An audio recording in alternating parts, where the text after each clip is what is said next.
আমরা আপনাদের কাছে নিয়মতান্ত্রিক প্রক্রিয়ায় নির্বাচিত হওয়ার জন্য নিবেদন করার পিছনে যে কারণটা, আমরা পরীক্ষিত। আমাদের ব্যাপারে অনেকে অনেক বক্তব্য দেন, অনেক নিষেধ, অনেক কষ্টদায়ক কথা বলেন।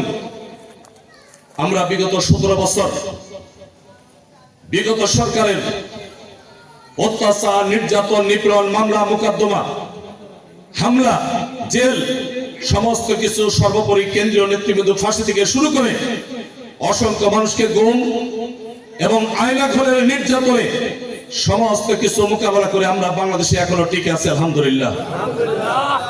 আমাদের বিরুদ্ধে জামাত ইসলামীকে নিঃশেষ করার জন্য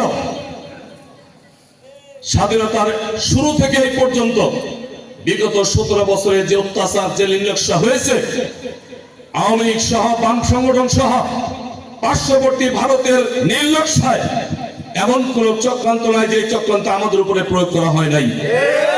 কিন্তু আল্লাহ শুকরিয়া, সমস্ত চক্রান্তকে মোকাবেলা করে দ্বীনি সংগঠন ইসলামী আদর্শকে ধারণ করে মানবতার ফেরিওয়ালা ডাক্তার শফিকুর রহমানের নেতৃত্বে এদেশে জামাত ইসলামী ঐক্যের ভিত্তিতে নিয়মতান্ত্রিক শৃঙ্খল একটি সংগঠন আওতাভুক্ত হয়ে আমরা বাংলাদেশে গোটা পৃথিবীর বুকে জামাত ইসলামী আজকে ক্ষমতার মতো একটি সংগঠনে রূপান্তরিত লাভ করেছি, আলহামদুলিল্লাহ।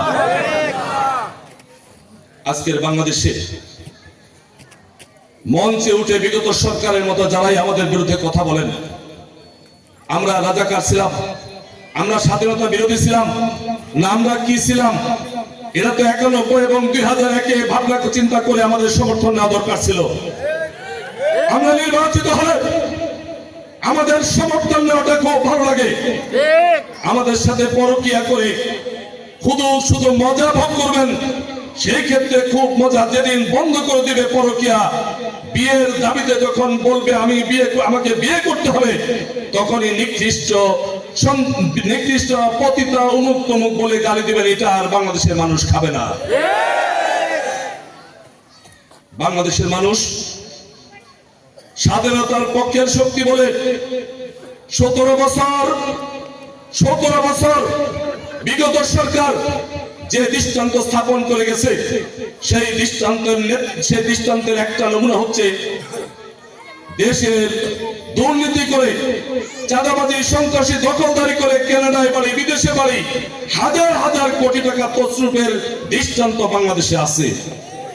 আজকের প্রেক্ষাপটেও যারা মঞ্চে উঠে জামাতকে গালি দেন, জামাতকে বিভিন্ন কথা বলেন, জামাতকে রাজাকার বলেন, স্বাধীনতা বিরোধী বলেন, তাদের উদ্দেশ্য একটাই, দেশপ্রেমিক জামাতকে বাদ দিয়ে তাদের যেন ক্ষমতায় যেতে পারে।